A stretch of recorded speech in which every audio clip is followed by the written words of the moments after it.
Good evening and welcome to the February 26, 2026 meeting of the City of Sacramento Planning and Design Commission. Bear with me, I'm kind of winging it. I didn't bring my script here tonight, so I'm kind of reading off the calendar, but we'll hopefully cover everything. I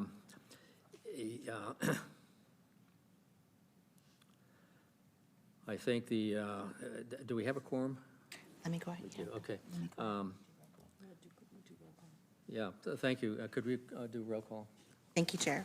Commissioner Blunt? Here. Commissioner Hernandez? Absent. Commissioner Caden? Here. Oh, I'm sorry, Vice Chair Caden. Commissioner Lamas? Here. Commissioner Lee? Here. Commissioner Macias Reed? Absent.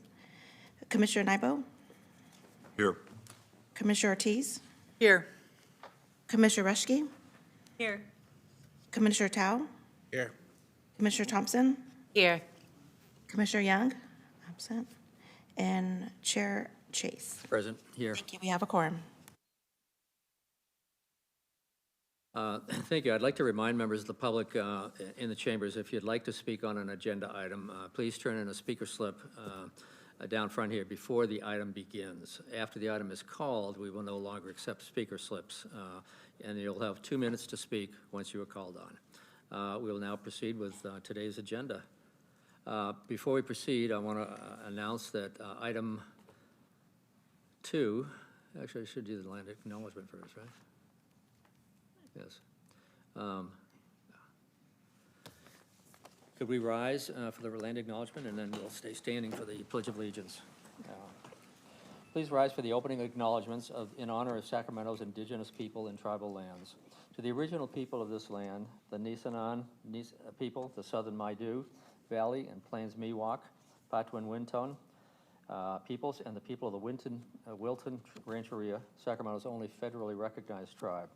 May we acknowledge and honor the Native people who came before us and still walk beside us today on these ancestral lands by choosing to gather together today in the active practice of acknowledgement and appreciation for Sacramento's indigenous people's history, contributions, and lives. Thank you.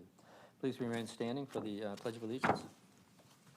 I pledge allegiance to the flag of the United States of America, to the republic for which it stands, one nation, under God, indivisible, with liberty and justice for all.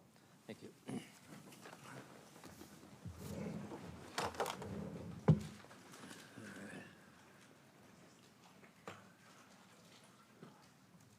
All right, our first business today is approval of the consent calendar. Clerk, are there any members of the public who wish to speak on the consent calendar? Thank you, Chair. No, I have no members that wish to speak. Okay. Thank you. We have no speaker slips. Are there any commissioners who wish to speak on this item? Seeing none, we'll proceed. Is there a motion for approval of the minutes? Commissioner Blunt? I make a motion to pass this item. Thank you, Commissioner Blunt. Commissioner Caden? Second. We have a motion and a second. Clerk, can you take a vote? Thank you, Chair. Let's see. Commissioner Lee? Aye. Commissioner Tao? Aye. Commissioner Lamas? Aye. Commissioner Nybo? Aye. Vice Chair Caden? Aye. Chair Chase? Aye. Commissioner Hernandez? Wait, what does it say? Sorry. Ortiz. I apologize. Commissioner Ortiz? Aye. Commissioner Macias Reed? Absent.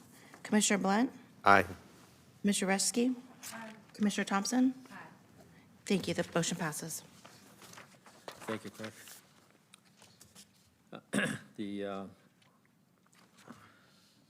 We'll now move on to public hearings. Before we move on, I want to announce that the item number 2 on the agenda, the business and license and regulations, has been continued to March 12th, 2026. I think that would be in 2 weeks. So I hope no one has come out just for that. We will now proceed to item 3, Del Paso Boulevard alcohol sales, P25011, and Presenting that would be Deja.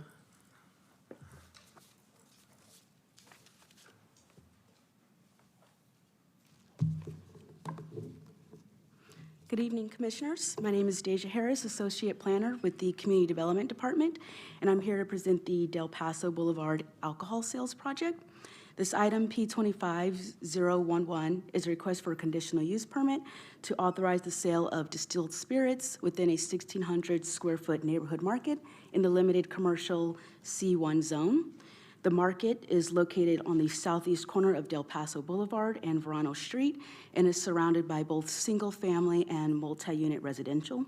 The market currently sells beer and wine through an ABC Type 20 license, which will be replaced with a Type 21 license if granted for the sale of beer, wine, and distilled spirits. The new alcohol display would be located behind the point of sale system and accessible by employees only. There are no changes to the existing beer and wine sales proposed or exterior changes to the building. Notification of the project and the hearing were provided to all neighborhood associations, residents, and property owners within 500 feet of the subject site. Site was also posted with the hearing information. Staff received 2 letters of opposition and 3 letters of support from nearby residents, as well as a letter of support from the Hagenwood Community Association, which were included in the staff report. There were also 4 e-comments expressing support for the project.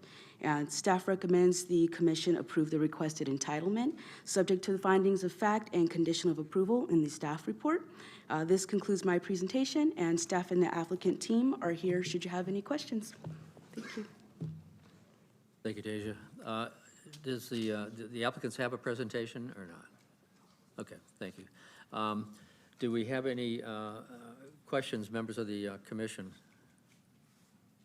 for staff? Oh, sorry. Before that, do we have any public comments on the item? Thank you, Chair. Yes, we do. Can I have Folona please come up? And then next will be Harpit.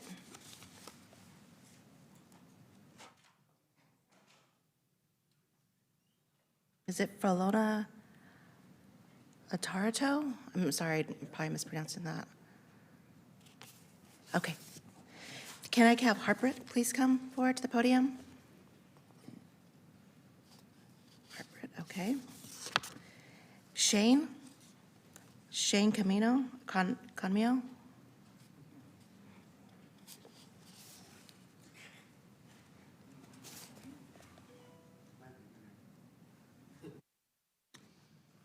Hi, my name is Shane Canano. I live around the corner from said store.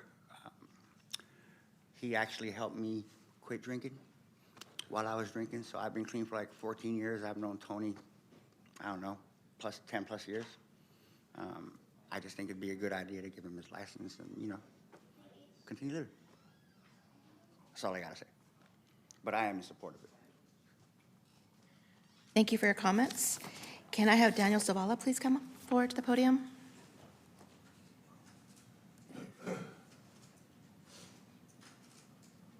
Good evening, Commissioners. Daniel Zavala. I am a North Sacramento resident, live in the old North Sac neighborhood. I'm coming here to support Tony today. I wanted to come and give kind of some context. I created, during the COVID pandemic, a brand called Cerveza Landia, which was a way for me to help celebrate Chicano and Mexican brewed craft beer. It took me on this whole journey throughout Sonoma County, Yolo County, and Sacramento County. And if you've seen me here before speaking in support of licenses and in representing licenses, I wanted to just provide some context of historically, we have suffered in all over California with an overconcentration of convenience stores or liquor stores. Prior to the early 1990s, most of those stores were unregulated or under-conditioned because they didn't require conditional use permits. What you have before you today, what Tony's had to go through, was a loss of a partner through a divorce, which made his license, his Type 20 license, he couldn't use it anymore. the only license available to him was through a lottery, which is through the Type 21. And so here we are. He's been a great operator. I've known him for almost 10 years. Came into the store and realized he wasn't selling beer anymore, and he was waiting through this long process. You have a guy who's been a longtime business owner in North Sacramento. He's going through the only process that's available.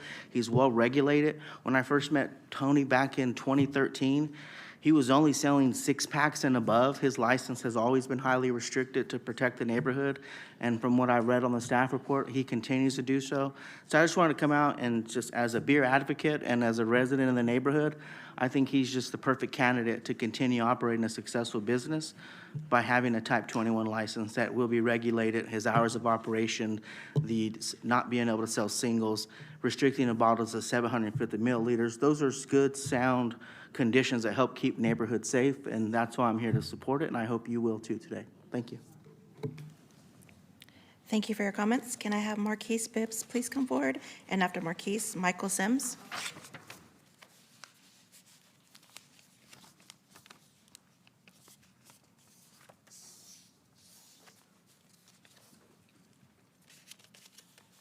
Hello, I'm Michael Sims. It'd just be helpful if he could expand his sales and continue. I don't personally drink, but a lot of the people that elderly and people I know that can't really get out and about on their own send me out to go pick up their groceries and whatnot, and sometimes that includes alcohol. And it'd be a lot better to just go to his store, which is right next to my house, rather than go to another store in the area that often has people hanging out and around that I'd rather not deal with. It's just a safer place at his store.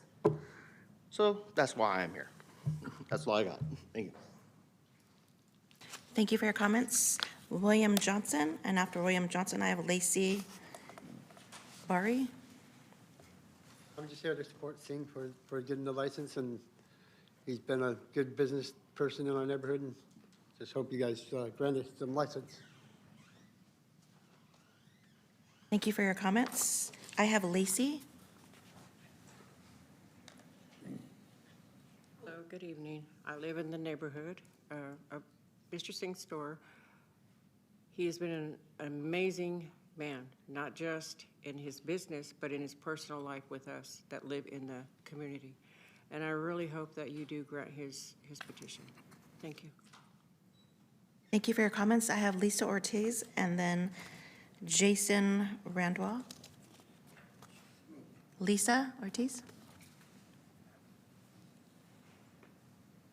Hi, I'm disabled and I'm a neighbor of Tony's. I don't drive. He's 4 houses down, so I'm able to walk to Tony's. And if for some reason I run a couple pennies short, he covers me until I can pay him back. He's an asset to our neighborhood. Thank you. Thank you for your comments. And the last speaker I have is Jason Rodway.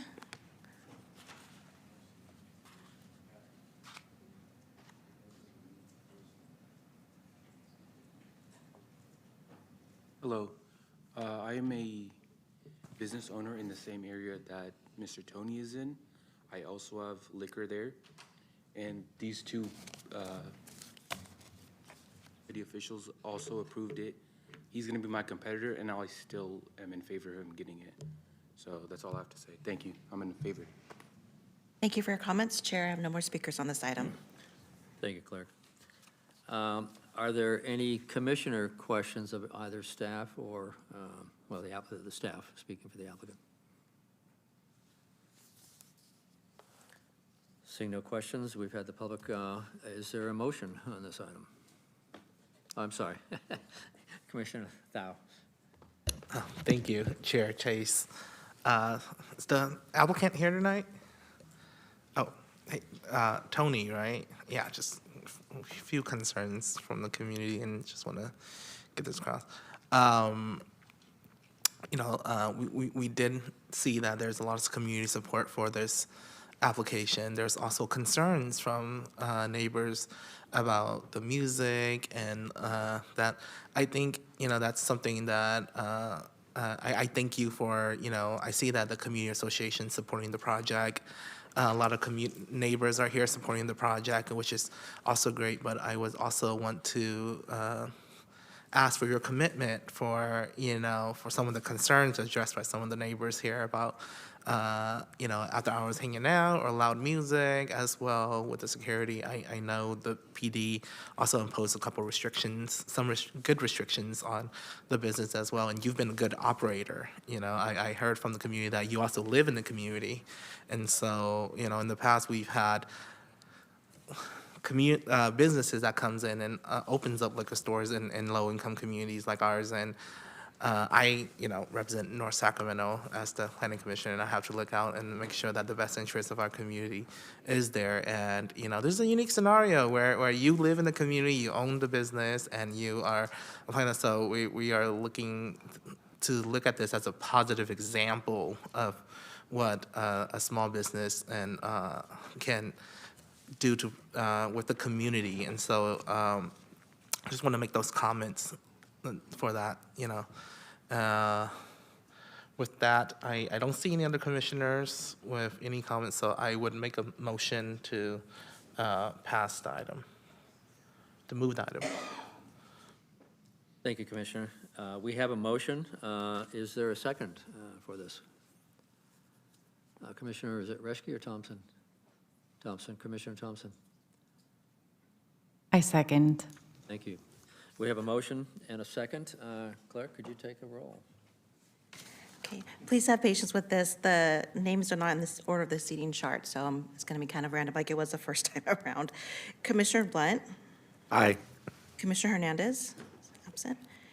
Vice Chair Kaden, Aye. Commissioner Lamas, Aye. Commissioner Lee, Aye. Commissioner Macias Reed, so. Commissioner Nybo, Aye. Commissioner Ortiz, Aye. Commissioner Reschke, Aye. Commissioner Tao, Aye. Commissioner Thompson, I also just want to add, thank you for being a good citizen. It seems like you've impacted your community, so. Commissioner Young, absent, and Vice Chair, or I'm sorry, Chair Chase. Yes. Thank you, the quorum passes, or the motion passes. Thank you. Thank you Thank for you. everybody's support us. Thank you. We'll now continue to item 4 on the agenda, which is the Florin Road Quick Quack Car Wash, P25013. And I think Danny Abbas is making the presentation.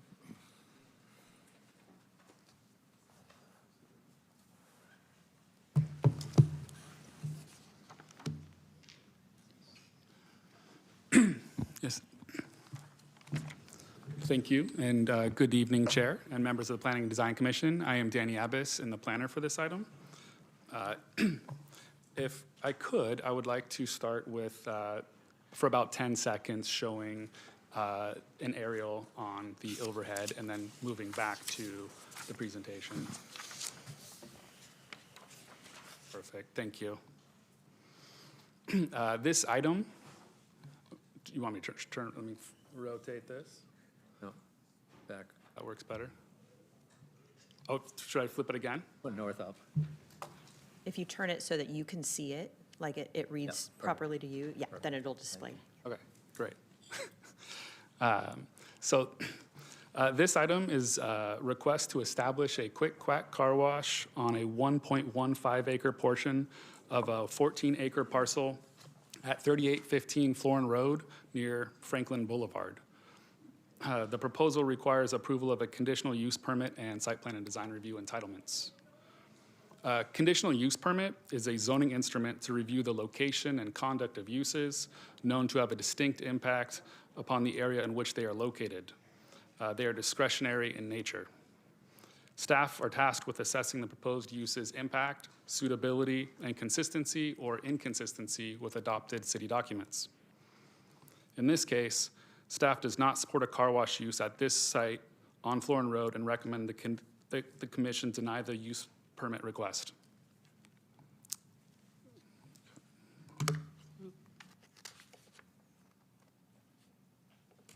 General Plan Map M3 identifies Florin Road as a candidate high-frequency transit corridor and the subject site as a part of a designated transit-oriented development area. The site is near the Florin Light Rail Station, high-service bus transit with a bus stop located adjacent to the site, and planned increased bus rapid transit service. Bus service here works in concert with light rail service, with buses going both ways on Florin Road, providing direct drop-offs to the Florin Light Rail Station.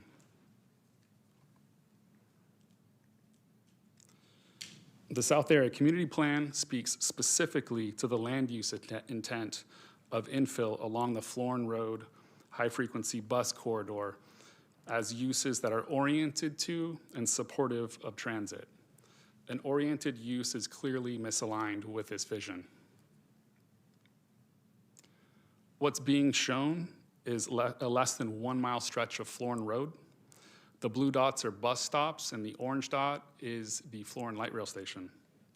There are 6 bus stops within less than a quarter mile of the site. Nearby frequent buses go north, south, east, and west, and those along Florin Road, including the bus stop next to the site, connect directly to light rail. Those are the 2 dots next to the orange one. The area of the proposed project has excellent transit proximity and service. Transit supportive uses, not car washes, will help support existing and future bus service. Regarding future bus rapid transit, it is like most plans in the city that don't yet have an exact timeline or complete funding. It is a plan or expectation to align with so that planning can reliably create a compatible environment worthy of future transit supportive investment. Let's go back for a second. A requirement of this proposal or any other at this site is to dedicate right-of-way to accommodate a BRT lane, which provides active evidence of the intent to progress bus rapid transit. This dedication area is seen at the front of the site as the paved and landscaped section.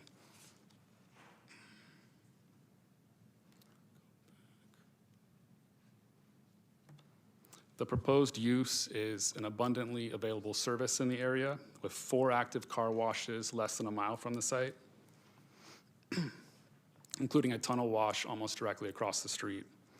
Staff does not find that another car wash in a concentrated area would provide the surrounding community with a service that is needed.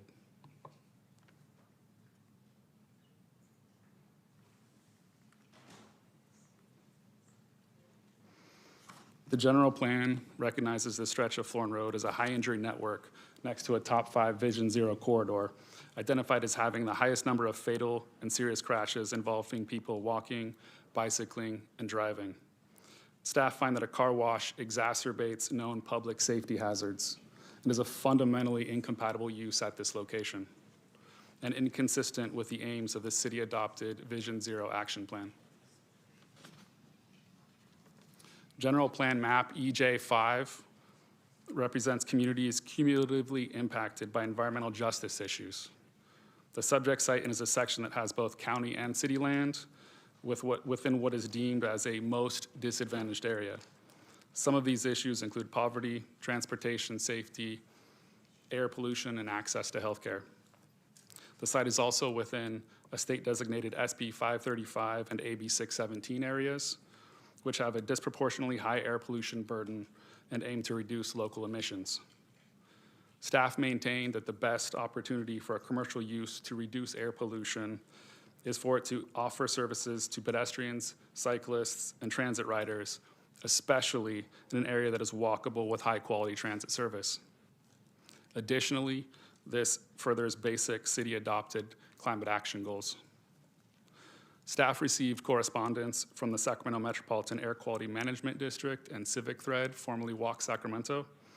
The Air District commented that a pedestrian-oriented use rather than an automobile-oriented use would be consistent with the public health aims of AB 617 and would support sustainable transportation investments. Civic Thread commented that the proposal is inconsistent with adopted multimodal, safety, and climate goals.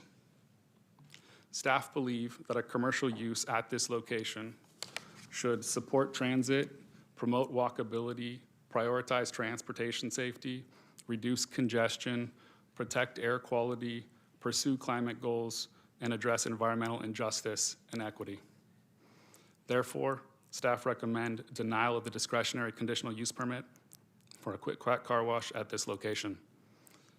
Only through our collective commitment to the vision of the general plan and recognize good planning principles will corridors like Florin Road be able to flourish and transform into the vibrant pedestrian environments we know they can be. Land use is the most important component of that transformation. Thank you. That concludes the presentation, and I believe the applicant has a presentation prepared. Is that correct? Okay. After, both staff and the applicants would be available for any questions if there are any. Thank you, Danny.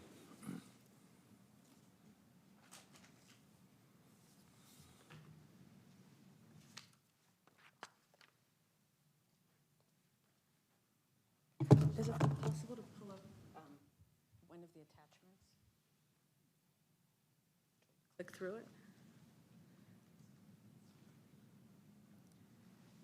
The rendering, the site plan? Yes, there was a site plan in the, attached to the staff report. Yes, the rendering.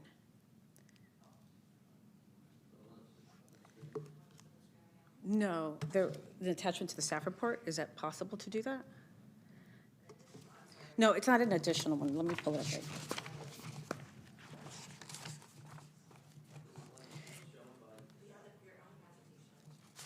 The project plans, attachment number 4, is that possible? Yes.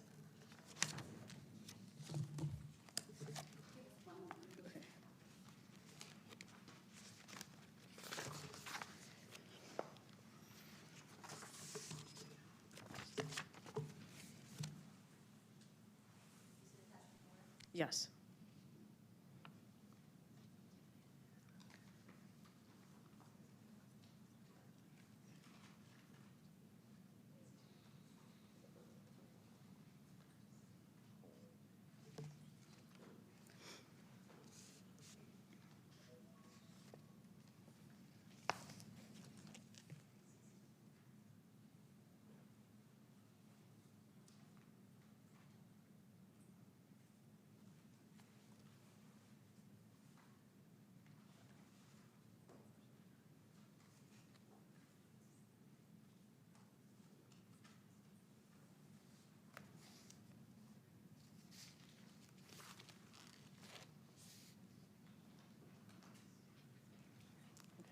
Thank you.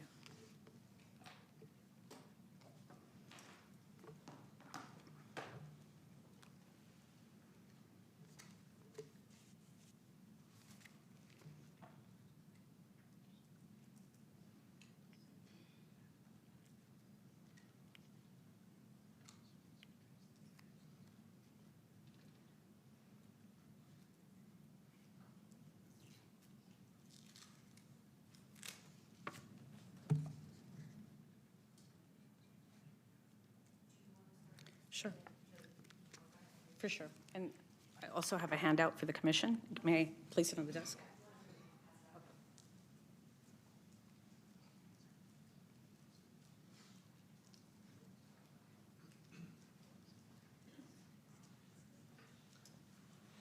Okay.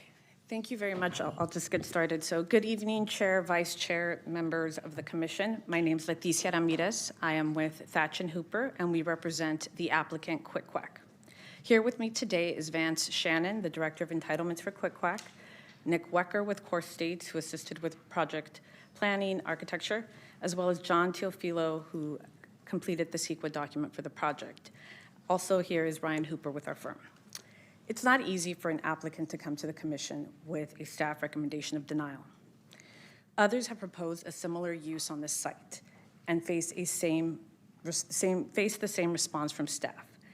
Therefore, they abandoned their plans, and the site has remained vacant for the last 13 years. Because of this history, the applicant intentionally reached out to the community to determine if there was community support for this project before they initiated their application. They went door to door, spoke to 113 residents. A memo detailing these efforts was included with the staff report. What they found is that there is overwhelmingly positive support for this project. The top responses were that individuals supported the project because it will bring jobs to the community for young people and residents. They support the project because they need or want the service. They support the project because it will beautify an empty concrete piece of property. One of the results of this community engagement effort was Quick Quack connecting with the Rose Family Creative Empowerment Center, a nonprofit led by Miss Jackie Rose that serves youth in South Sacramento. Ms. Rose submitted a letter of support for the project, which was emailed to the commission and published on e-comments. This connection led to Quick Quack hosting a career exploration day for youth with the Rose Family Center. You'll hear more about this from the youth participants during public comment. For Quick Quack, this community outreach is not just about getting a project approved. It's who they are. The company's mission statement is to change lives for the better. That includes giving back to the communities they serve. The applicant also revised its site plan designed to include a unique design element, which I'm attempting to show with the rendering. And this design element is a pedestrian amenity along the entire frontage of the parcel on Florin Road. The inspiration for this feature is the city's 2040 general plan policies relating to improving the pedestrian environment within corridors. There is no other Quick Quack in California that has this feature.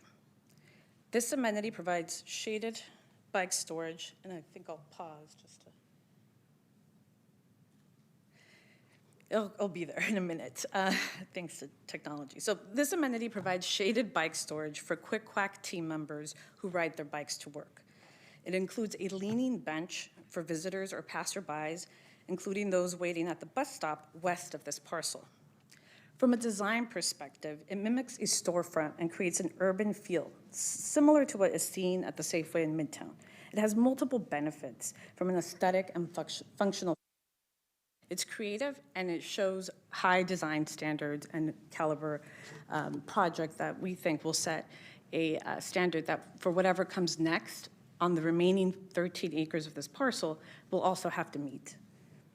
With respect to staff's take on the project's consistency with the general plan, we believe the analysis misses the mark. We prepared a document, which we shared with the commission tonight, listing the 15 general plan policies that the project is consistent with or furthers in some fashion. Case law is clear that when determining whether a project conflicts with the general plan, the nature of the policy and the nature of the inconsistency are critical factors to consider. Here, there is no mandatory general plan policy that expressly prohibits this use at the site or that the proposed project is inconsistent with. From a general plan perspective, the project is more than half a mile distance from the light rail station. Therefore, it is not inconsistent with Land Use Policy 4.1. The project is constructing an enhanced sidewalk. It features a pedestrian plaza. All of those items are consistent with the mandatory policies under the land use policies of 4.9, 4.10, 1.15 for the mobility policy as well. From a VMT and emissions perspective, the project is reducing VMT as required by this general plan. By locating a Quick Quack at this particular location, Quick Quack is constructing a project closer to where a number of their members live, and they know this based on the membership data. About 70 to 80% of customers at Quick Quack are members. This is not a destination in terms of a car wash. Most of the trips are passed by or diverted. So this project in and of itself will be resulting in less VMT than any of the other commercial uses allowed under the existing zoning. Staff also mentions air pollution in AB 617. You know, at present, there's no specific emission reduction policies or mandates under that effort. It is merely a program to monitor emissions.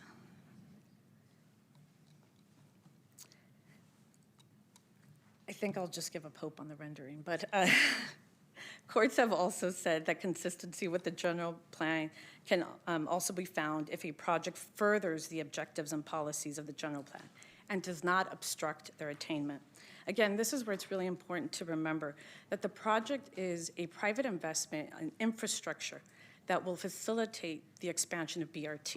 When it comes to BRT, you need a bus lane and you need the dedicated frontage and setbacks, and that's exactly what this project is doing. Through private development, the city is being able to facilitate investment into making that infrastructure happen so that BRT can actually come to fruition.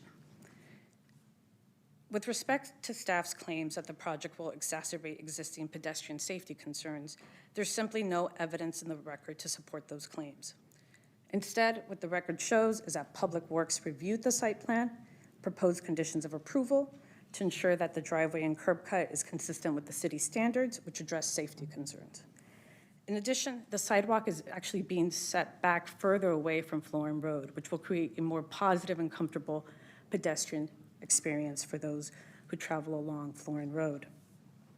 Also, they will be constructing a bicycle lane where there is none. I'll close by saying tonight that the Commission has the opportunity to activate a vacant site with a project that enjoys community support, that will serve as a catalyst for future development by setting a very high design standard. It will construct the needed infrastructure to facilitate BRT on Florin Road and will create jobs where there are none. We urge the Commission to approve the project by finding that it is consistent with the general plan and making the required findings under the zoning code for the CUP and design review. The applicant team is available to answer any questions you may have. Thank you, and thank you, staff. Thank you. Are there members of the public that wish to speak on this item? Yes, Chair. I have some members that would like to speak. The first person looks like Bishop Chris Baker. And then after Bishop Chris Baker, I have Phoenix on the Rise. Good evening, staff. I'm not a business killer, but I've been in my community over 30 years, and we just opened a Quick Quack on Franklin and Mack, which is, I believe, maybe a mile. And when I looked at the sites, I'm in support of businesses, but when I looked at all of them, you have one there, you have one Florin and Franklin, then you want to do one on 65th.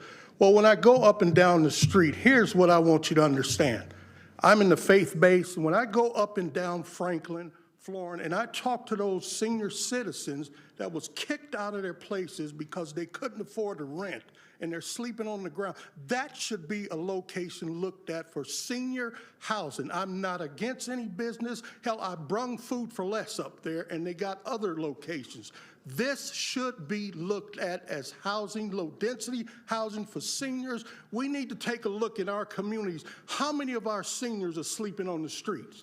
I have nothing against Quick Quack, but I'd rather see a development go there for our seniors to have somewhere safe to sleep. I seen it today, and I literally wanted to pull over and cry because these folks are getting checks. They have nowhere to live.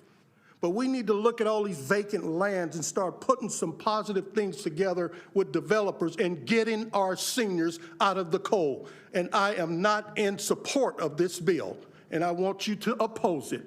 Thank you. Thank you for your comments. Can I please have Phoenix on the Rise come to the podium?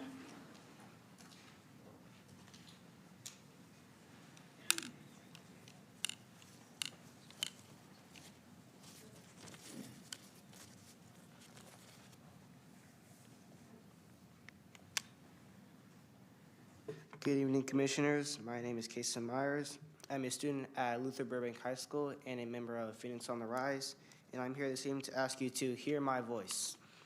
I went to the Quick Quack Center of Excellence to learn about the company, its management, and operations. We toured the plant, talked with the project manager, and talked with the regional manager. All the employees told us that they really enjoyed working there. We want those jobs in our neighborhood, so please support this application.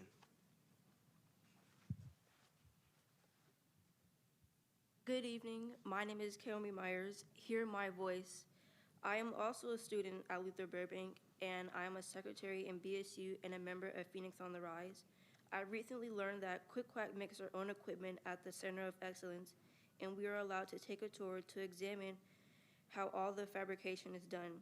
They have everything from different materials that are used to create magnificent things, from soaps and wipers. I was really impressed and learned that it takes a lot of skills and management to do so in this kind of establishment.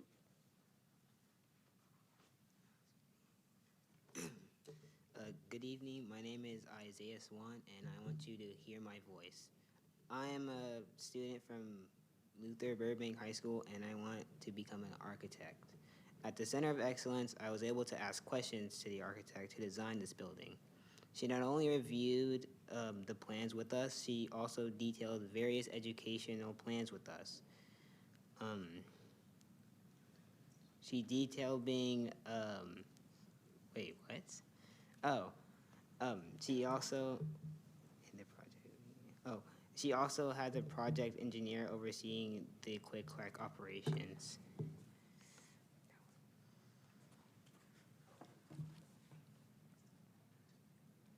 Good evening. My name is Zakiah Swan, and I'm a student at Fern Bacon Middle School. Hear my voice.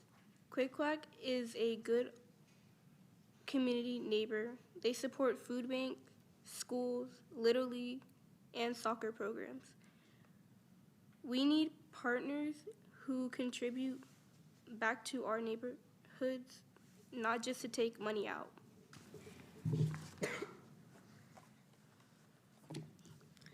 My name is Jayla Cook.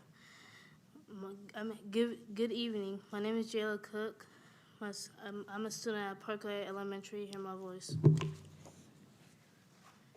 Good evening. Good evening. My name is Keisha. I attend Rosemont High School. Hear my voice. During the visit to the Quick Quack facility, we saw how the companies innovate. We saw a new flooring mat cleaning and a new service piloted by one of the shops. Good evening. My name is Kaylia Myers, and I'm a 5th grader that attends Parkway Elementary. Hear my voice. We visited a Quick Quack to get an up-close view of the operations, its management, and people. We saw the process of the cars entering using technology of the license plate recognition that moves the cars through faster, and the automation of the conveyor that takes the cars to get washed. Good evening. My name is Liliana Parker. I'm a student at Simon Simpson Center. You will hear my voice. Quick Quack employees 15 to 18 people at each location, and many are young high school and college students.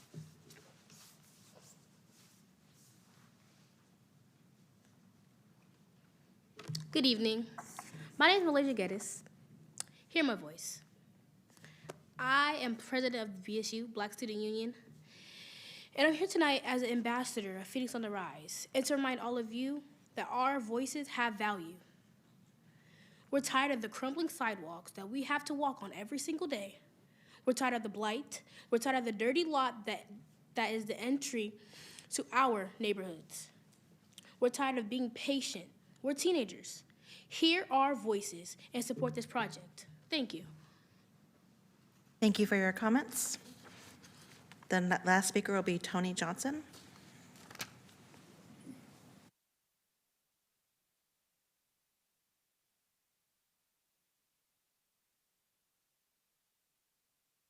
Good evening. How is everybody? Good.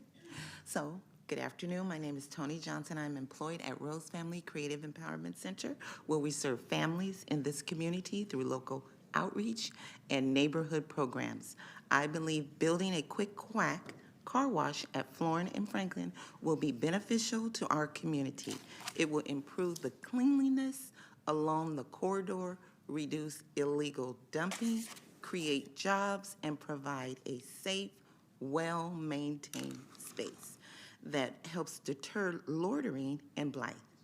Investments like this help revitalize our neighborhood and support residents who take pride in where they live. I respectfully ask City Hall representatives to say yes to this project. Thank you for your time. Thank you for your comments, Chair. I have no more speakers on this item. All right.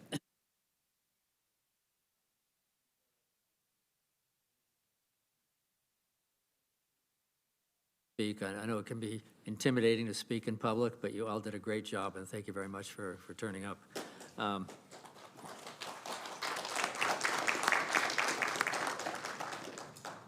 With that, I'd like to open this up to commission questions.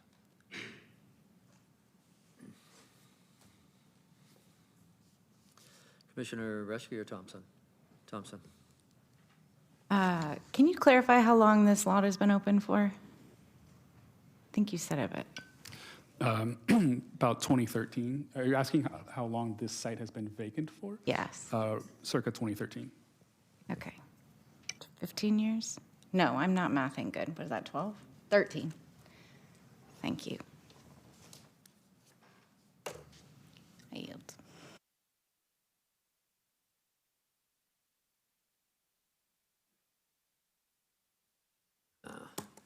Sorry, thank you, Commissioner. Commissioner Nybo.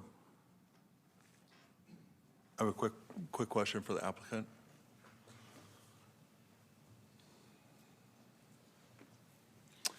In your presentation, you said that the sidewalk improvements will be across the entire frontage of the parcel.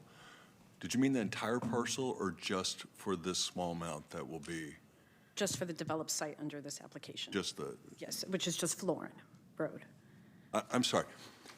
Along the entire frontage of the parcel on Florin or just the part where the project is? Just where the part where the project is. Okay, just the front of the project, not the entire parcel? Correct.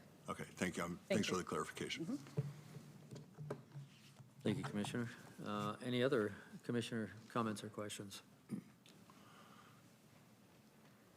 Commissioner Ortiz. Yeah, I'm having trouble reading all of my documents in it's really small. I see that we have a letter here from the Air Quality Management District, and I can't get it any bigger. Could the staff address the specific position of the Air Quality Management District?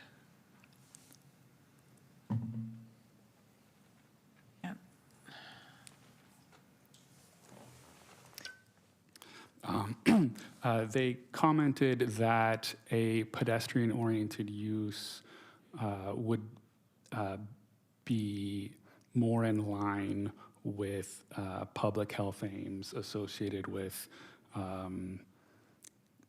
AB 617, considering the site's location within there. And also, it would also be more in line with sustainable investments for transit, such as bus rapid transit. I'm sorry, I missed the first part. What is the "it" that would be more aligned?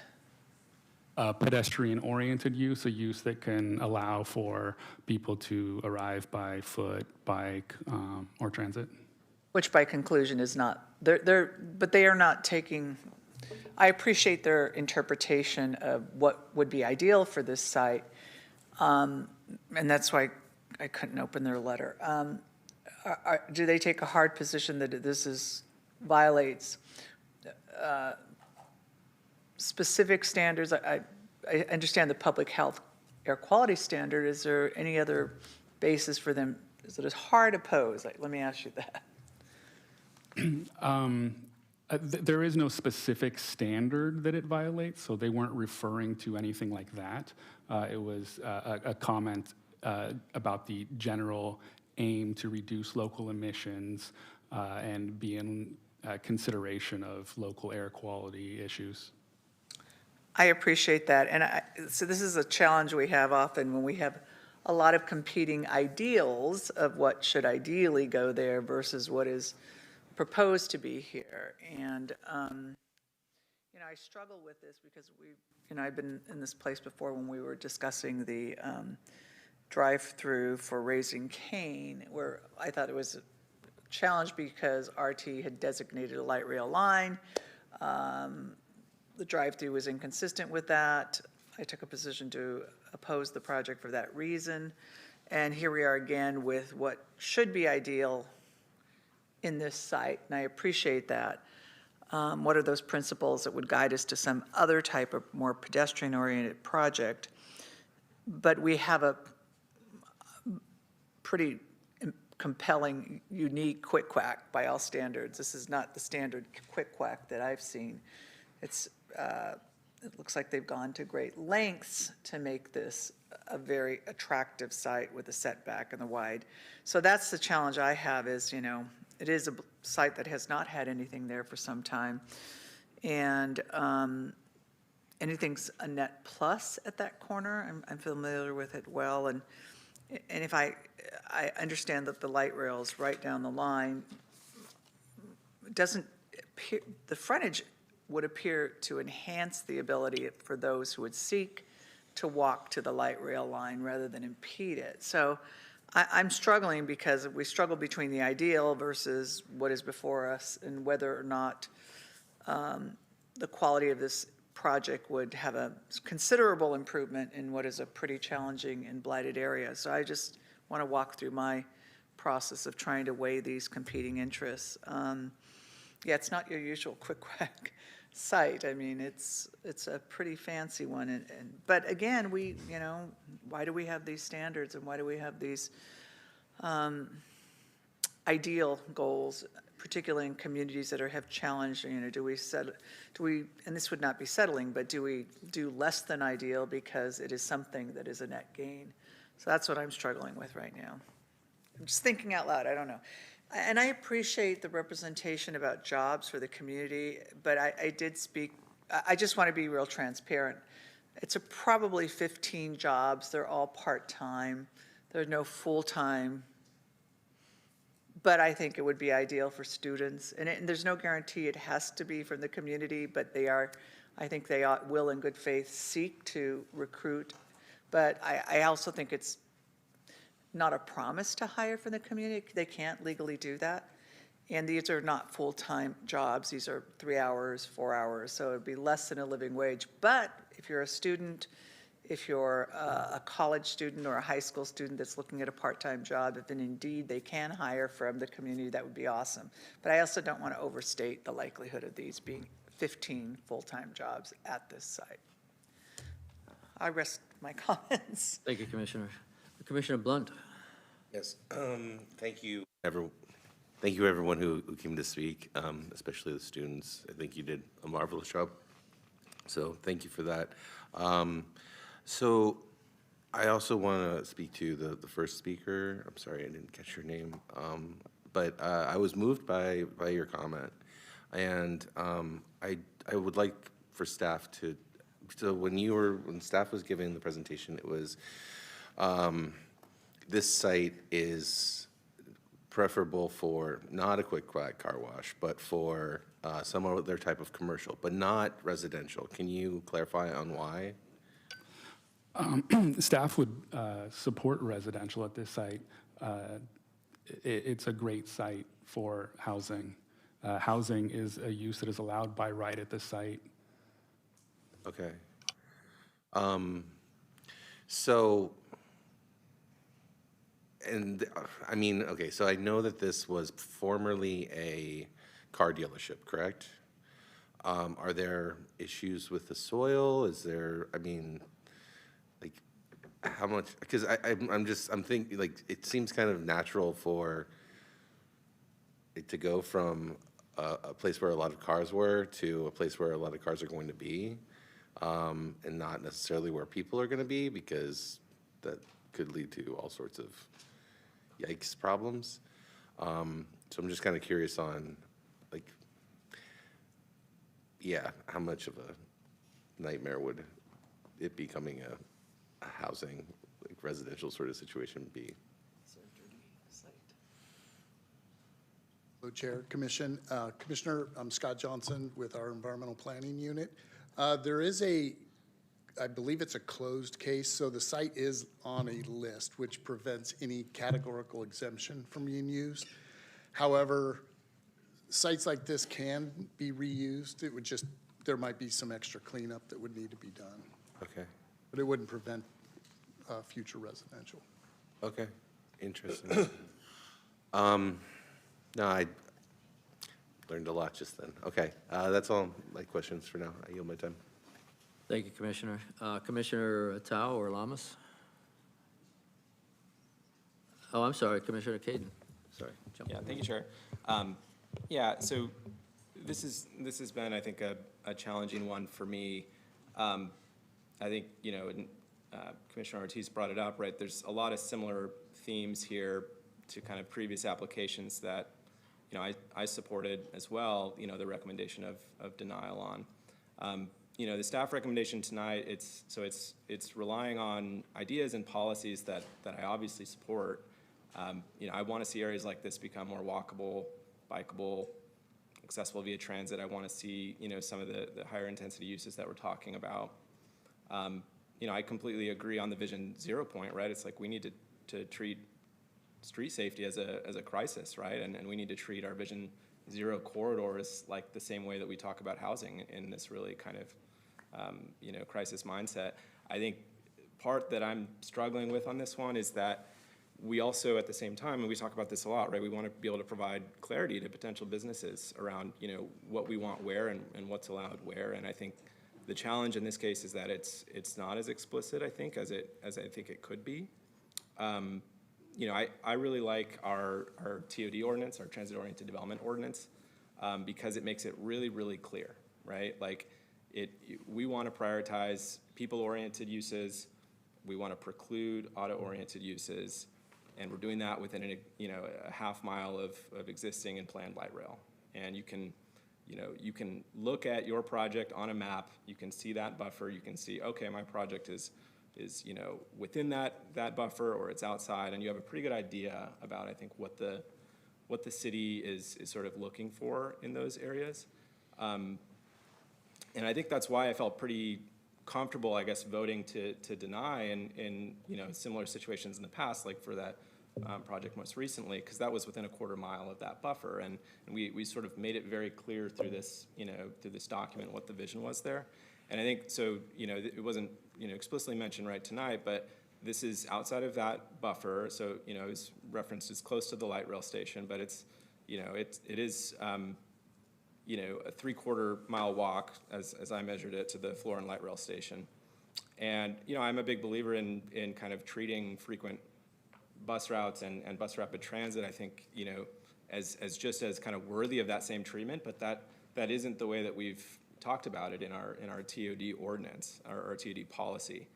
You know, I think Florin does have the potential to be a more frequent bus corridor, but I think right now it's not 15-minute frequencies. I think it could be. And I think, you know, I think we're a little bit overstating the BRT component. I don't really know or haven't seen any concrete plans at all for BRT on Florin. So, you know, I don't think this is like a priority for RT in the same way that we've seen kind of the Green Line extension. You know, that's a conversation like that we were talking about before is like, well, this is maybe far away, but at least there's a reserved right-of-way. There's a lot of planning. Like that is a, you know, preferred scenario that has been in effect for almost 20 years now. I mean, it's not even comparable to me to Stockton in the sense that, you know, that's a project for bus rapid transit that we've really put a lot of planning and time into. I think, you know, that's something that we're actively in the process of selecting a preferred alternative for, and there's sort of money behind. So I think it's a little bit more challenging to, I guess, for me, look at our general plan and know for sure that this is a transit corridor that we are saying we do not want any auto-oriented uses to be allowed on it. And because I think it raises this sort of series of questions, right? Is it all commercial corridors that have bus service that we're saying that on? Is it bus service above a certain frequency? Is it, you know, bus corridors that are also top 5 Vision Zero corridors that have a lot of redevelopment potential, right? Like, I think it's not obvious to me what the objective criteria that we're using are here, which I think, you know, should be really the goal of all of these processes. We want to try to create objective criteria by which we're saying yes or no. So I think if we want to hold out, I think in these situations for more transit supportive projects in places like this, I would actually be really supportive of providing that clarity, I think, in our policy and kind of expanding the area that we're providing that clarity to beyond just a half mile of light rail, to include certain bus corridors that we want to prioritize as a city. But I think until then, it's actually quite tricky for us as a commission to kind of make that call when we're sort of, the zoning allows this, right? It was mentioned before, right? The zoning does allow this through a conditional process. It's not precluded.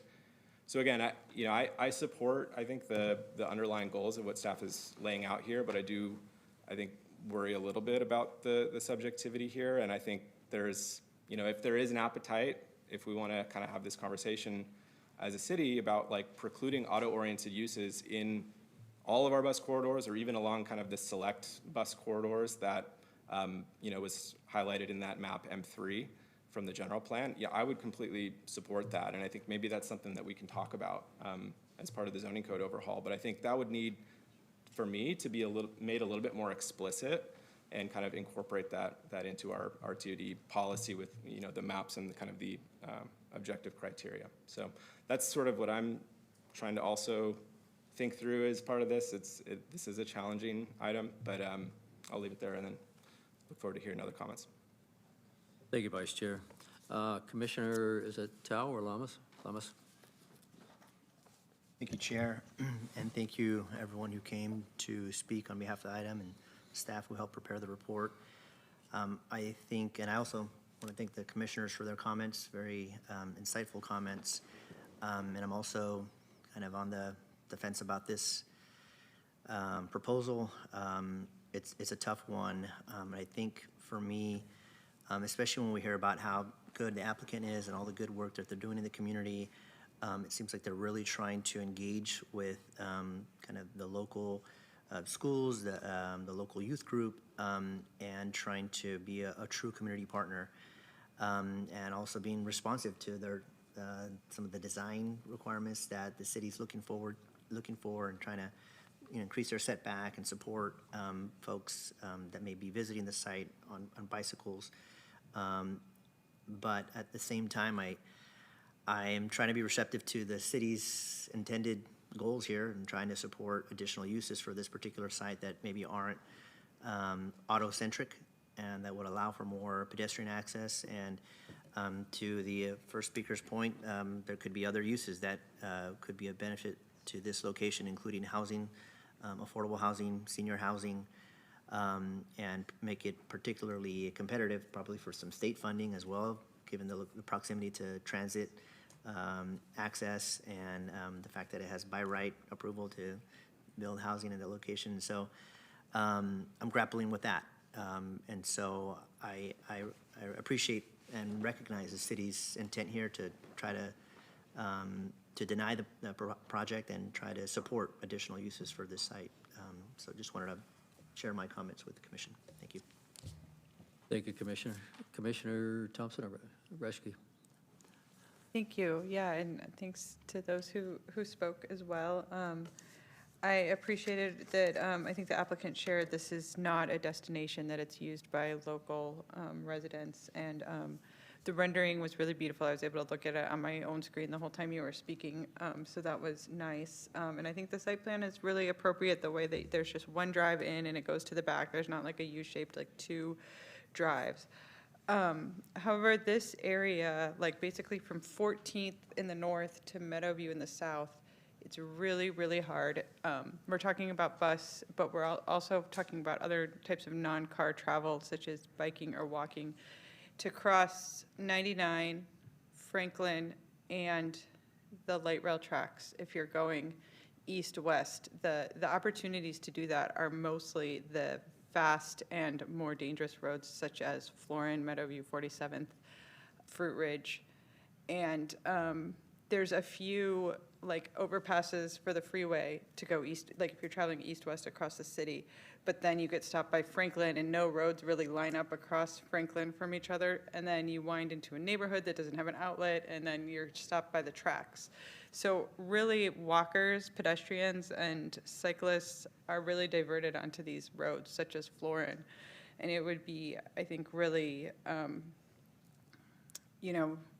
a shame to put another car-oriented business there. I do appreciate that we don't have as much of a clear mandate to avoid it as if it were 1/2 mile from the light rail, but I'm thinking less of transit riders and more of pedestrians and cyclists because of its distance from the light rail. And I think for people living east of the freeway, yeah, just if they wanted to get to that light rail station, it's very difficult. And let's see. So yeah, I think the site plan does everything it can, and the rendering with the, on one hand, it's really nice to have that extra wide sidewalk or that extra deep sidewalk, and the roof with the, sort of like arcade there. But I think that's also kind of a place where, depending on the situation, it could just become like dirty and not taken care of. And then also, pointing out that there's 4 other car washes within a mile of this. Well, I don't want to stop, if another business feels like they can compete and succeed there, I think that they should be able to do that. But from a neighborhood perspective, it doesn't seem like it's needed. So yeah, again, this is a hard one. I'm torn, but I'm concerned about pedestrian and bicycle traffic. Thank you. Thank you, Commissioner. Commissioner Nybo.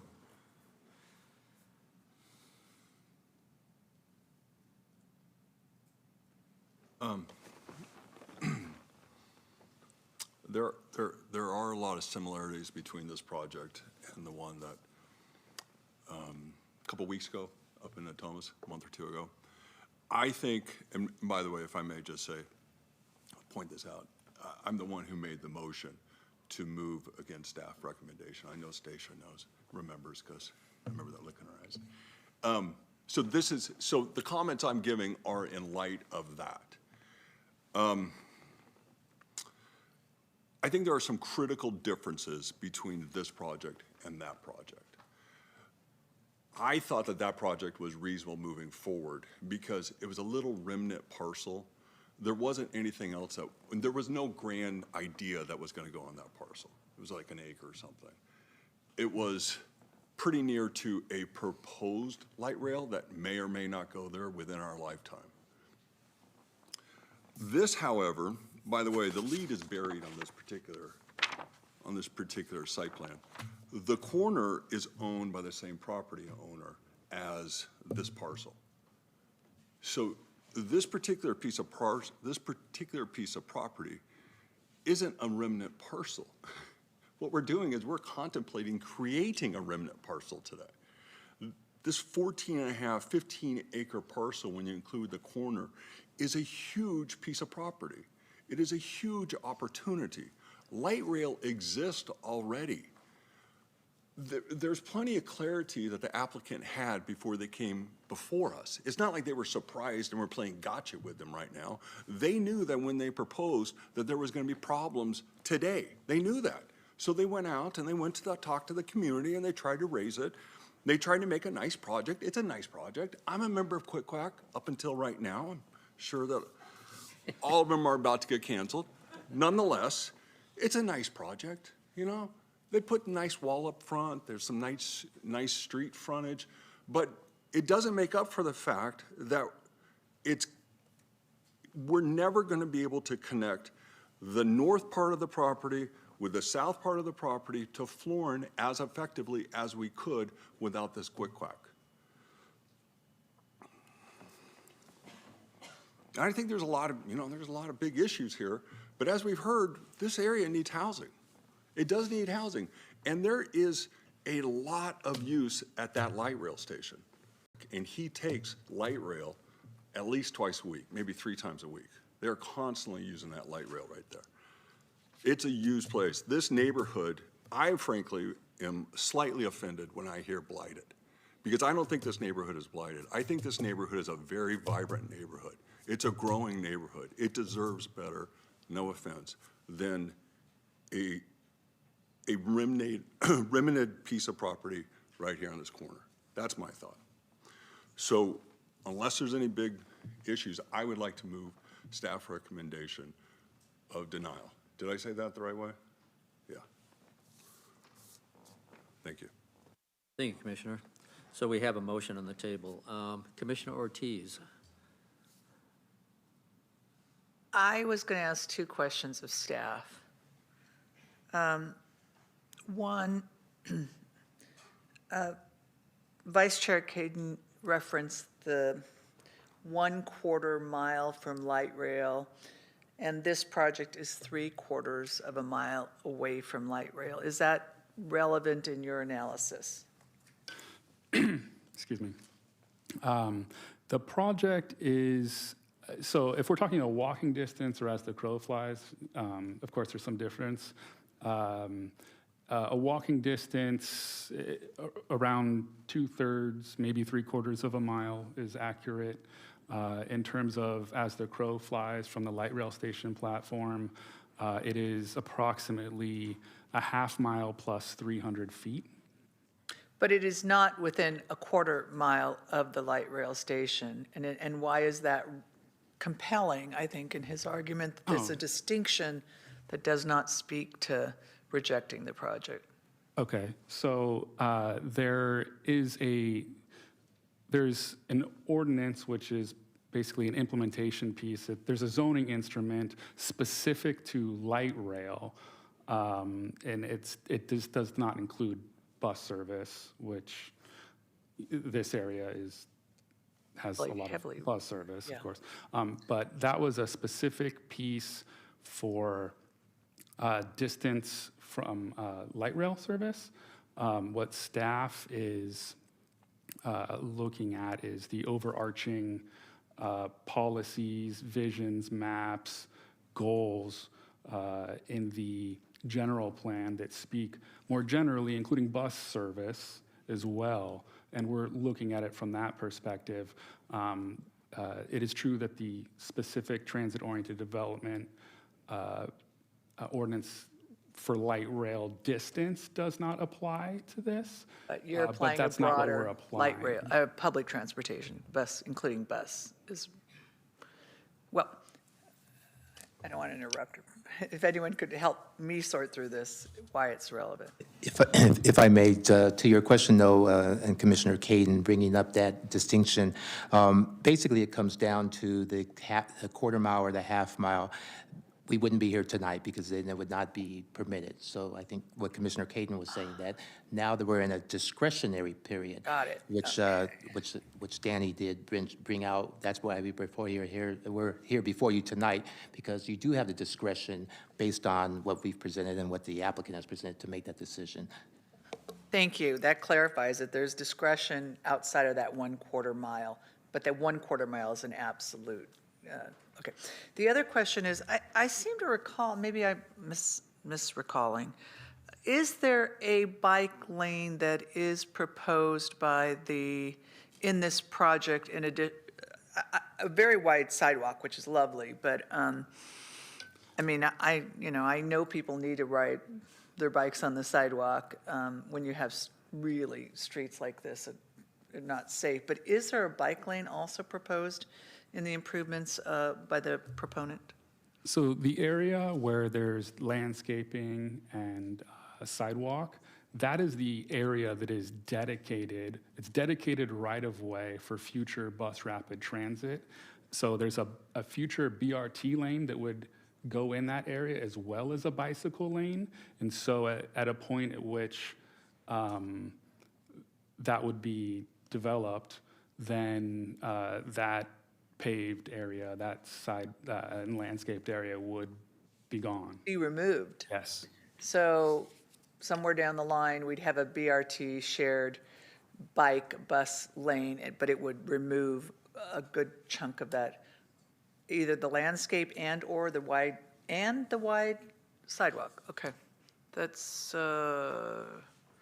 wow, okay, thanks for clarifying that. I'm done with my questions, thank you. Thank you, Commissioner. Commissioner Lee.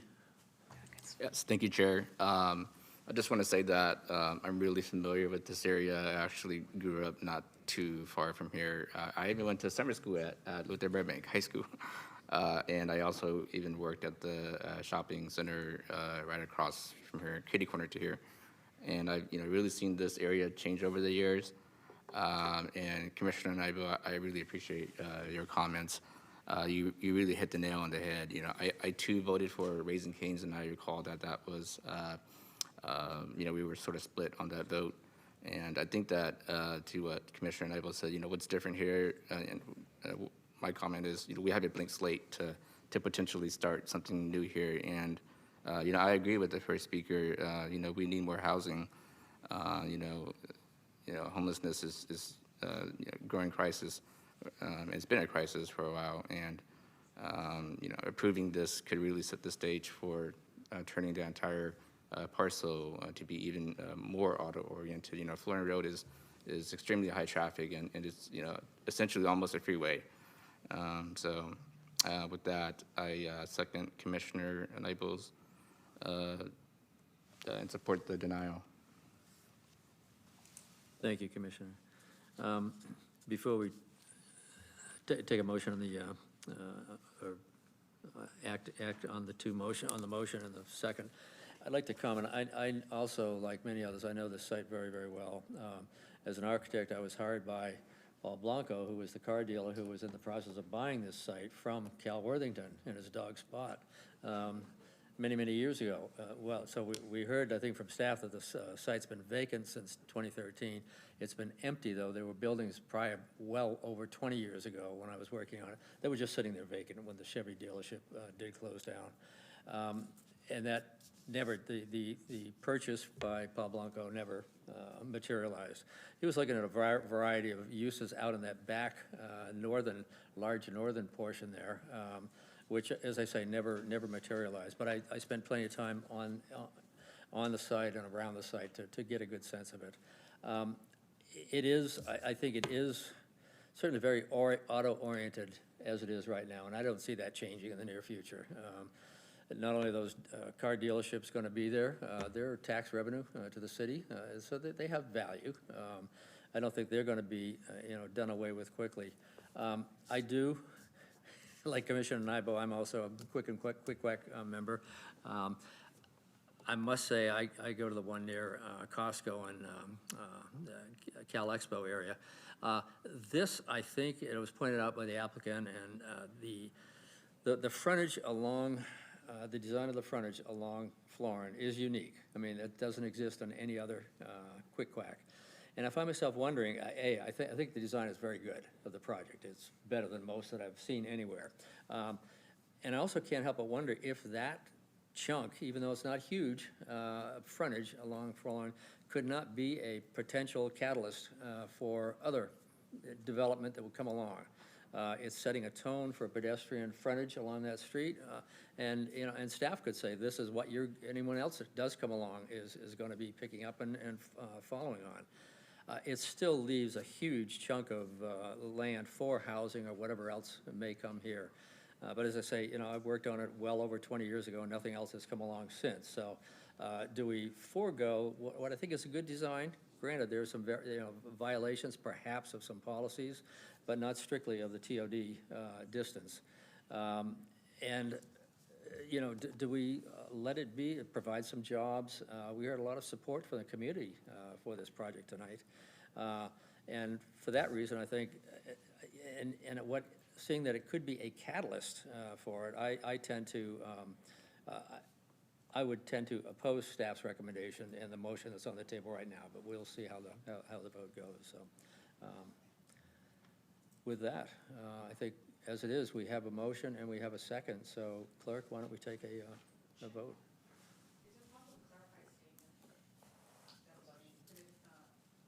I'm sorry? May I clarify a statement? Sure, yes. The ultimate right of way.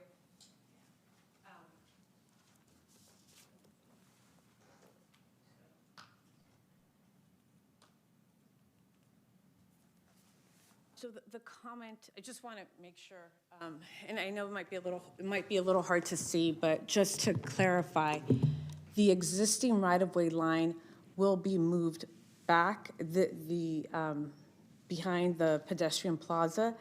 that will not be removed. It's, the entire project is purposely being set back in order to accommodate the bus transit lane. And I understood a comment from staff saying that as if all of that will be ripped out in the future. That's not accurate.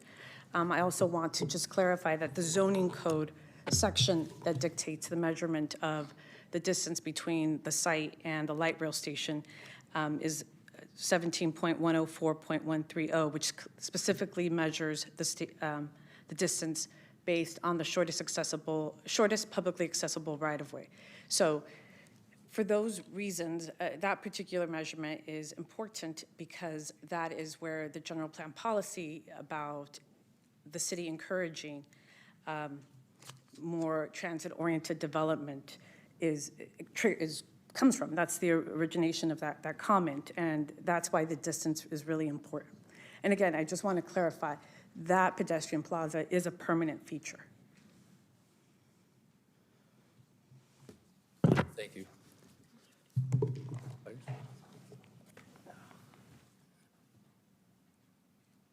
I'm sorry, okay, Commissioner Ortiz. Thank you for allowing me, because I would like a clarification on that. That's really helpful, because, so I just, when you say it'll be moved back, what will go away in the picture that I'm looking at with the closest to Florin Road landscape strip, the very wide sidewalk, and then more landscape, and then that leaning?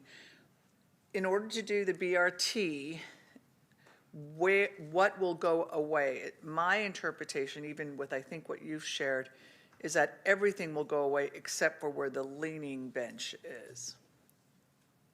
Yeah, my name is Nick Wecker. I'm with our civil engineering firm with Core States. We did the civil engineering and architectural plans for this application. And I just want to clarify again, we're dedicating right away to the city so that those improvements for BRT, the bike lane, the ultimate right-of-way width is all going to be accommodated off our site. And so everything you see on site, including the wider landscape planter, the special paving, our decorative wall there, our faux wall, that's all permanent structures. We've already accommodated the right-of-way that should be necessary based on our coordination with Public Works and our measurements to ensure that all those future improvements for BRT, the bike lane, the sidewalk, it'll be a detached sidewalk that Quick Quack constructs and buffers, adds additional buffer from the right-of-way. Those are all permanent improvements. So let me just be a little more specific, and I don't know if staff can bring up the picture that I'm looking at. 43, thank you. Page 43, if we could bring up that image. Staff report? Correct, of the staff report. Yeah, this same document. But, so are you saying all of that in that pretty picture will stay, and your dedication of the right-of-way commences at that outer cement?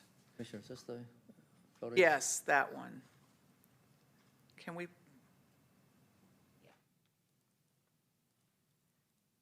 That's the one. So you're saying none of this will be altered when the BRT goes in? It will all be in front of? Correct. Yep. The landscape, the sidewalk, the landscape behind the sidewalk, the leaning benches, the bike rack, the faux wall, the decorative paving, all of that is permanent and not to be impacted by BRT based on our coordination with Public Works. We set back this site enough with our right-of-way dedication to be able to accommodate. So can staff clarify that their statement was consistent with that? Or is it, do you have a different interpretation? The dedication is a requirement. As far as the location, specific to this staying or going, it was my understanding that this would not be staying at the time of development, but that could maybe I misunderstood that part.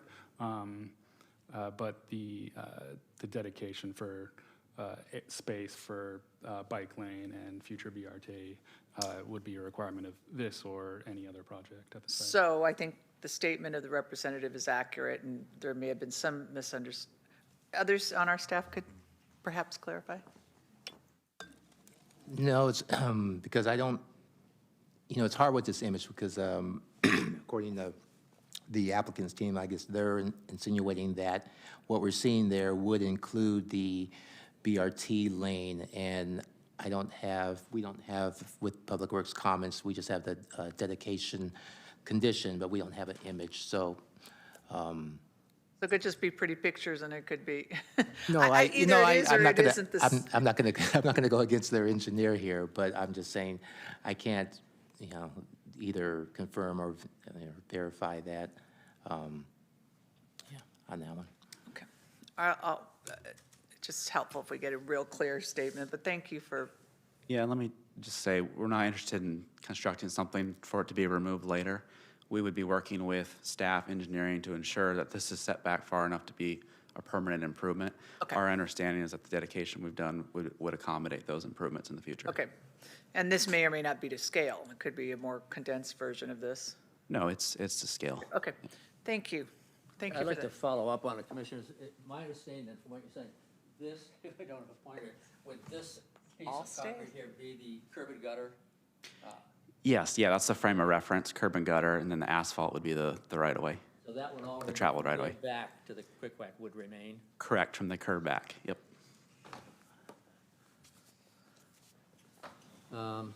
Thank you. Commissioner Reschke.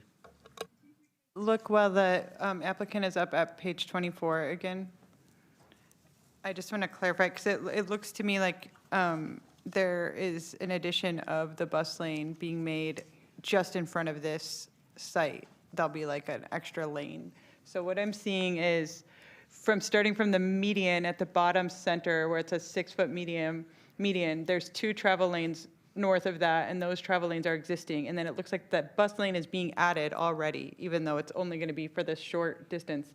And then the ultimate right-of-way line is at back of walk, which is typical, as I understand it. And so it looks like we're adding a lane, not really a very short lane at this point. And so none of that stuff will be taken away, but. That's correct. That site plan is to show that we are accommodating those improvements. Yeah. It's a very short distance, and so whether Public Works wants us to do that channelization now or have it developed in the future when it can be more cohesive. But that exhibit there is to show that we are accommodating those improvements and that, everything back of a curb like we showed on that rendering would be a permanent improvement that Quick-Whack is making. So is that bus lane that's being added, is that going to be available for cars to drive in at this time? I don't know that it'll be channelized. We'd have to work Public Works to determine that until the rest What of does the. channelized mean? Striped. Oh, Striped for okay. a bus lane yet. It's about accommodating the right-of-way for those future improvements and setting our site far enough back so that we don't have a conflict in the future. Yeah, okay. Thank you. Thank you, Commissioner. Are there any other commissioner comments or questions or?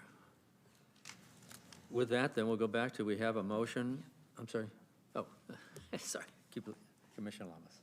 Thank you, Chair. And I appreciate just trying to find some clarity here. And I want to ask staff as well, because I'm looking at Google Maps, and Google Maps does show the 2 travel lanes and a 3rd lane. So Google Maps is showing that there's already 3 lanes there. I don't know where an additional lane's going to be added. And if that additional lane is supposed to be just maybe dedicating that 3rd lane to bus, but there is a 3rd lane there. Or if that bus lane was going to be further up into the property. Can staff provide some clarity here? Well, what I was going to say is I'm having Danny look at the Public Works condition as far as dedicating the IOD, but an example, it would be odd to me that they would actually have the bus lane there for the BRT. An example I would give is Bruceville Road, where also we require IOD for future, it was going to be light rail, now actually we're going to do BRT on Bruceville. But you don't see the lane already there. Usually that space is not put there because to some of the points that were made, we don't know when that's going to happen. So typically, That bus lane, if it is, it should be an existing bus lane. I don't believe we have a bus lane markings on Florin. I haven't seen it, so. Okay, thank you for that. And I think you're right, it doesn't look like it's a bus lane, it's just a third lane already on the street that's Right. there, but it's Right, maybe not correct. marked for bus. So I don't know if Danny's, but if Public Works was asking for an IOD, then that's telling me that they don't have that, that amount yet, and that's why they're asking for that dedication. Okay, so then it may require further area to be Right, and developed. apparently what I'm hearing from the applicant is regardless, I guess they're saying that they will go into that, and they can correct me if I'm wrong, but they would go into their property if necessary to give you the pretty pictures, as we're calling it. Thank you. Thank you, Commissioner. Commissioner Nybo. If I could have a follow-up question with staff.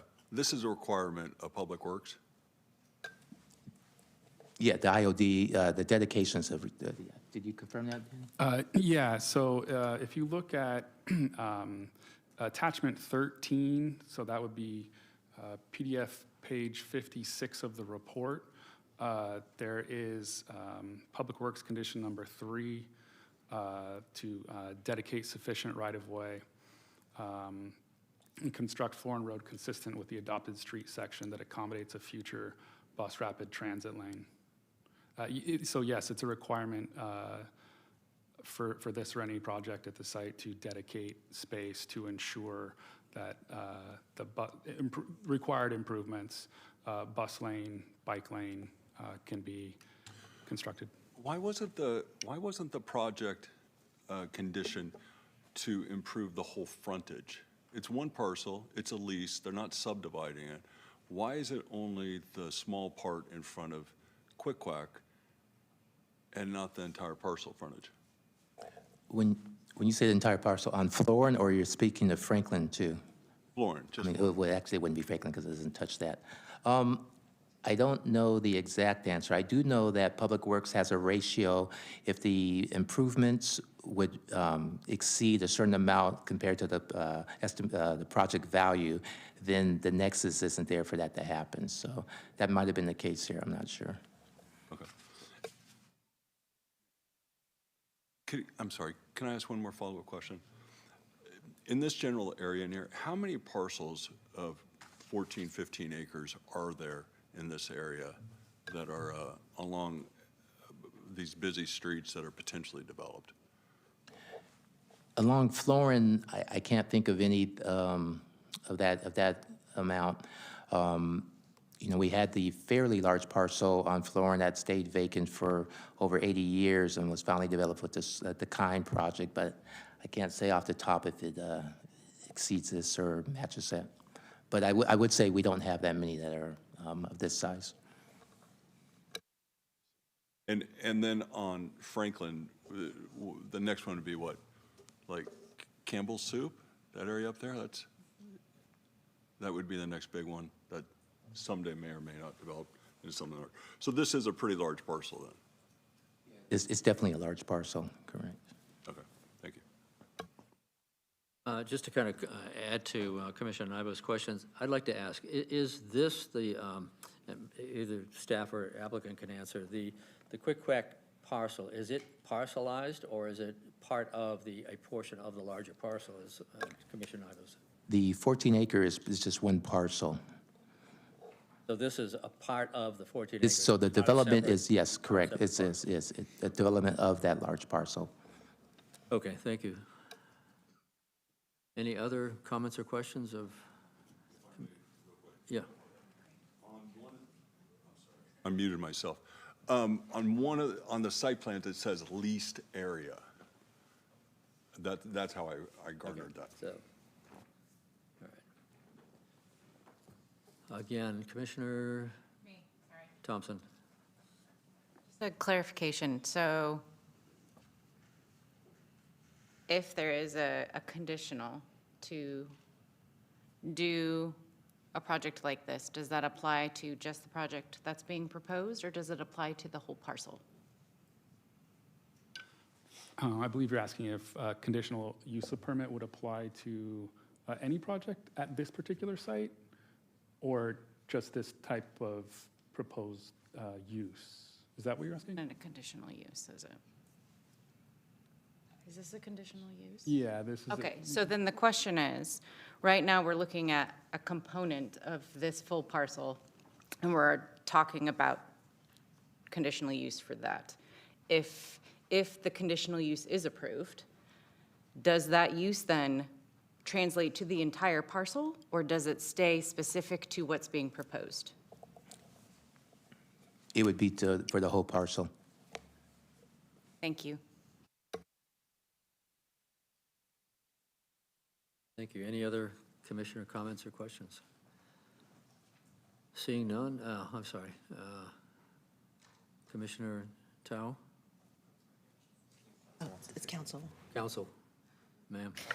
Sorry, Marcus, I want to make sure I understand this question. So, Commission's being asked to approve a conditional use permit and site plan and design review. So, I might not understand your question, Commissioner, but like the footprint of the quick quash could not expand. It will be limited to that portion of the parcel that it's on now.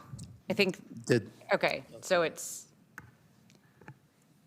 in a hypothetical, if the parcel then, the rest of the parcel is developed, is there already a pre-authorization to do what this is approved for? Because it is all part of the whole parcel. Right. So any development of it, whether it's an expansion, if they want to expand this, let's just say expand the car wash, they would have to modify the conditional use permit. If they wanted to do another type of development on there, depending on what the zoning is, there would be some type of a discretionary, more than like a discretionary action that would need to be taken. But I guess what I was stating, though, is that literally that parcel, if someone said, what's the use of that parcel, it would be that use is considered that whole parcel. That's what I was just meaning by that. I think We wouldn't say that's a portion of the parcel. as a follow-up, it would be if the remainder of the parcel is dedicated to housing, what would that have to go through a discretionary, because now it is outside of what that parcel is known as?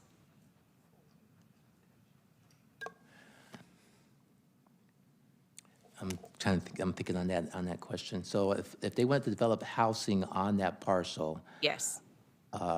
they wouldn't have to parcelize it. They could put housing on there. And it wouldn't have to go through any sort of discretionary? No. Okay, thank you. Thank you, Commissioner. So following up on that then, is this particular portion of the parcel, I guess, it's not a parcel as we're talking about, how is it defined or described in our approval? The approval will just have the parcel number, and it would have this use on there. We wouldn't say a portion of the parcel. It would just, if someone said, what's the use of that parcel? And if this were approved, we'd say the use there is the car wash. So the approval is for the entire 14-acre parcel as it's put before us right now? Technically, yes. Excuse me. Once again, that doesn't mean that they could just go ahead and just develop it with a car wash going further. They would have to modify that. So it's sort of just kind of literal and figurative, I guess is what I'm trying to state. I would add that the approval is associated with the site plan, and the site plan dictates the location of the car wash. There's two entitlements proposed. One's a conditional use permit, one's site plan and design, site plan and design review. They go hand in hand. So the bounds of the car wash as shown on the site plan would dictate, that's what's also being approved here. So the site plan exhibit is what everything would be tied to? would you say? Yeah. All right, thank you for that clarification. Commissioner Lee. Thank you, Chair. Question for staff.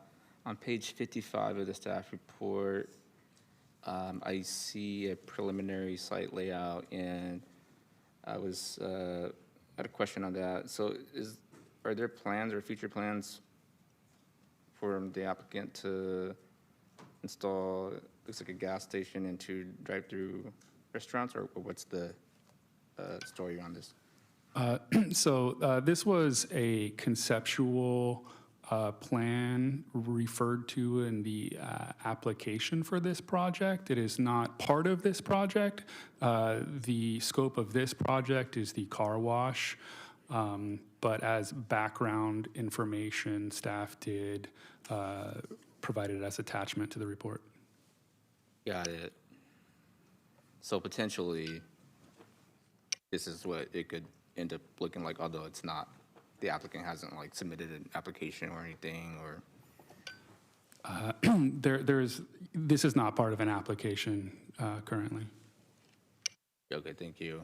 Yeah, I just saw that, and you know, obviously, if something like this were to go through, I mean, that would take out a big chunk of the parcel for what, you know, could be housing. So, just wanted to bring that up. I yield my time. Thank you. Thank you. Commissioner, I would have expected this to have been parcelized separately, but whatever. In my 50 years of retail site planning and development, but I guess as long as the exhibit site plan is tied to the approval, that hopefully is enough. Is that your take? Yes, you're approving the site plan. Okay, thank you. And with that, Commissioner Reschke or Thompson? Reschke?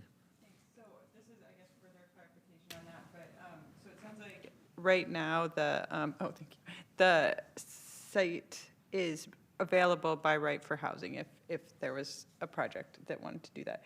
So once this car wash is built, if the same owner, you know, as soon as they're done building it, wants to build housing on the rest of the site, do they need to split the lot or build a CMU wall or do anything? Does it complicate making future housing by having this approved? Well, I would mention that it's not known to be the most compatible use with housing. There would need to be a CMU wall. They could, in theory, provide housing for the remainder of the site, but it's, again, not known as. They would never have to like create a property line or split the lot. They would just build it the proper fire distance away from the car wash. Right, they wouldn't, yeah, they would not have to split the lot or separate the lot. One complication I think I would note, though, would be the circulation. They probably would not be able to use Florin Road for the housing component, and so then they're just left with just Franklin as far as access. So if I was going to say there's going to be a complication, that could be. I would think perhaps also the financing of a totally different type of project like housing may require some kind of a more formal separation, I would think. All right, any other commissioner comments? Seeing none, we have a motion and a second on the floor. The motion, I believe, was Commissioner Nybo. Could you restate your motion, just so we're all approval of the staff report? You again. Sorry to catch you off guard. Yeah, to move staff's recommendation of denial. Okay, thank you. With that, that is the motion. Clerk, can we take a roll? And for the record, Commissioner Lee second that motion. Okay. Commissioner Lee? Aye. Commissioner Tao? Aye. Commissioner Lamas? Aye. Commissioner Nybo? Aye. Vice Chair Kaden? Aye. Commissioner Hernandez? Absent. Macias Reed? Absent. Commissioner Young? Absent. Commissioner Ortiz? Aye. Commissioner Blunt? Aye. Commissioner Reschke? Aye. Commissioner Thompson? Aye. And Chair Chase? No. The motion passes. Thank you all. We'll now move on to the director's report. Thank you, Chair. Just one item for the director's report this evening. On Tuesday of this week, February 24th, the City Council adopted the Planning and Design Commission's 2025 annual report. So it's in the can for this year. Thank you. Thank you, Stacia. Next item, commissioner comments, ideas, and questions. Seeing none. Public comments. Matters not on the agenda. Are there any public comments? Thank you, Chair. I have no public comments on this item. Thank you. With that, we're adjourned.